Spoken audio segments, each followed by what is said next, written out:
My name is Harry McNulty, Irish Rugby Sevens player and captain, and for over the last 9 years, I've definitely had some run-ins with refs. Take the hit, okay, simple. There going to be a yellow card for McNulty, yeah it is. Compounding matters for Ireland. So I've come here to London to find out what it's all about to be a referee. I'm going to spend 24 hours getting a glimpse into life as a referee, but before it all kicked off, I grabbed an opportune coffee with two of the more experienced members of the group to find out why they're all gathered in one place. Carl, we are here at the match officials camp. Can you tell me a little bit more about what that entails? Yeah, so we all get together from around the world, all the match officials, and then we break down the 3 days into calibration exercises, S&C, and just basically that collaborative effort to be consistent through the autumn nations. And again, it's everybody's opportunity to express their opinions, thoughts around the games coming up and where we can work best as a group. And that's, you know, a voice for everybody. So this is a bit of a different environment because a lot of you guys would be all over the world. You don't really connect too much, but now this is a really good opportunity to connect and have some team bonding per se. I think that's what people maybe don't understand from the outside, is that we're a team as well. Yeah, totally. And like the importance of us like connecting and being on the same sort of hymn sheet, even on field and off field, is so important. And they talk about sort of team spirit within international teams and club teams. And it's the same for us referees, just so important that we get that sort of that click, so that when we get to the World Cup, we've got a team of 20 or 30 match officials that are humming together. Yeah, I think that's probably a misconception with the general public, because as soon as the whistle blows for the game to start, yes, people are aware that there's a TMO and there's a linesman, but the camera is on the referee. And then you kind of hone in on one person and you just sort of from a public standpoint think, oh, it's just one person.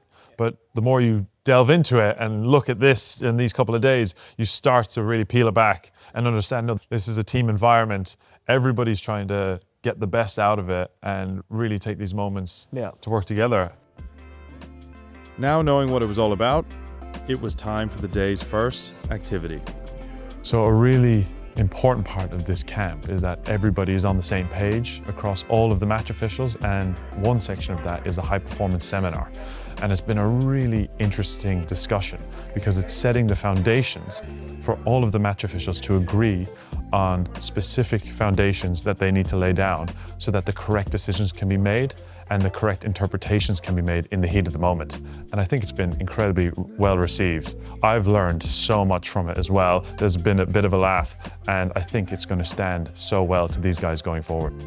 I think for us as a group, it's something that's really important. We obviously are coming from all around the world. You've got guys flying in from New Zealand and Australia. So it's actually quite rare that we get to spend time together. So these kind of 3 or 4 days we have before the international windows are really vital for us to spend some time together, to get alignment, to talk about the upcoming games, and I suppose decide as a group what the big themes are and how we're going to look to approach this window and referee it. That I suppose it's mainly about driving consistency. What's something that you took away from the seminar? Yeah, I guess like I've been part of this group for maybe, I think 2 or 3 years, just leading into the last World Cup. And certainly even in that time, there's been a lot of change, and you can see a lot more emphasis and I guess resource from World Rugby being put into this type of thing. And we spent this morning talking about, I guess, some of the mental aspects and some of the challenges that we have as a group, and maybe about how we need to look at some of the wider issues to drive consistency among us as a group. And I think that's a really interesting start to that conversation. I think it's something that we'll look to pick up the rest of this window. Some of the match officials have come from the 4 corners of the world. The others were officiating in the games over the weekend. So it's time to get the body moving and hop into the pool. In terms of this whole camp, there's obviously the officiating side of things, but then there's an S&C element that goes into it as well to make sure that you're ready to perform. How important is that? Yeah, it is important. You know, the demands of the game are getting greater. The players are getting fitter and faster. So unless we develop with the game and with the athletes, the players, we'll just be left behind. Yeah. So we got to keep up with the demands of the game. And we've got a new S&C coach come in called Wayne Proctor. He's just such a mellow, calculated bloke. And like, it was really good how he took on the information we provide in the survey of how we can take the S&C forward as World Rugby is the main umbrella, but also the branches out to our home unions and taking trust with our national S&Cs there. It just doesn't stop around here. I've been summoned to the Borthwick room. Let's go. So welcome, Harry.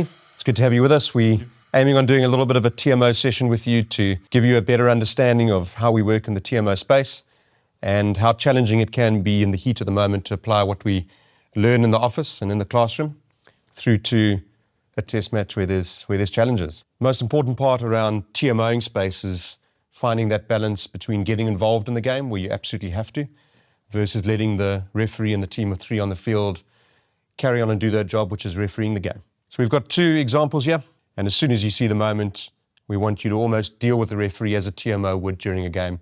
And let's see where we go, and let's see how hard it is. Let's do Easy, it. mate. Right. Easy. Judgment day, let's begin. Let's go. Oh, okay. TMO, check. Yeah, go on, Harry. What have you got for me, mate? So after the ruck, we've got white number 12, is it? On red number 4 with head contact. Okay, so you're going to show me a head contact by, what was the number again? 12. 12, white 12, okay. Okay, so it's quite a fast action there by 12, diving into the ruck off his feet and out of control. He makes contact with the head, so we have head contact. Correct. We have foul play. For me, this is a high level of danger with no mitigation. Do you have anything else to add to that? Nope, that's perfect. Okay, so for me, that's going to be a red card. Correct. Red card issued. Done. So how do you think that went? Yeah, good. Yeah. Clear and obvious, no mitigation, high degree of danger. Yeah.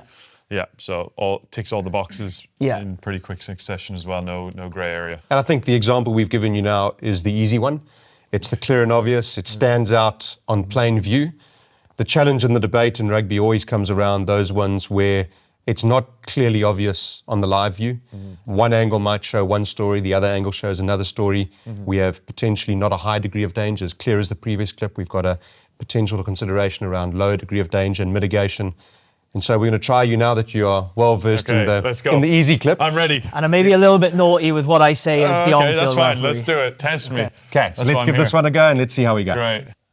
Play on for me, that's on the shoulder. Yep. Okay, so TMO check for head contact. Okay. From black, number 16 on blue. Is that the one where I said it was on the shoulder first? Yes, it is indeed. But you're saying there's head contact? There is head contact. Okay.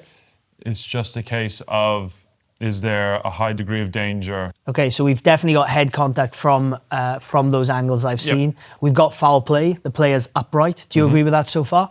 Yep, player is upright. For me, we've got a high degree of danger and no mitigation. Do you agree with that? No, as there's body contact first and the movement of the head. So... Okay, so you're saying the force has gone through the body first and then the Yes. head comes through? Yes. Okay, so we need to act at that as mitigation? Yes. And it'll be a yellow card. Yep. That's Is that correct? Yep, I think that's fine. Okay, yellow card. Perfect. And certainly the right outcome. The other, you're lucky. And I suppose the only comment that we would say from a critical perspective there is using terminology like I think. If I'm sitting in the crowd, if I'm sitting at home and I hear a TV say or a TMO say I think, does that spell total confidence? And so it's really small things, not only in the decision-making process, but in the communication process. And the terminology and the communication we use often takes the viewer down the correct path so they can understand how a particular moment has come out. In an ideal world, it would be great not to have a TMO, but the game has developed to a stage where it's so quick, where the 1% matters, and in trying to achieve that, the human eye cannot accurately referee that during the game, and hence we need a little bit of additional support. So well done. Thank you very much. You did well today. Thank you very much. Thanks for joining us and understanding a little bit more about the TMO process. Cheers, appreciate it. Thank you so much. Wow, that was such an amazing time with the referees. I got to see a whole nother side that I knew nothing about. I learned so much. I hope you did too.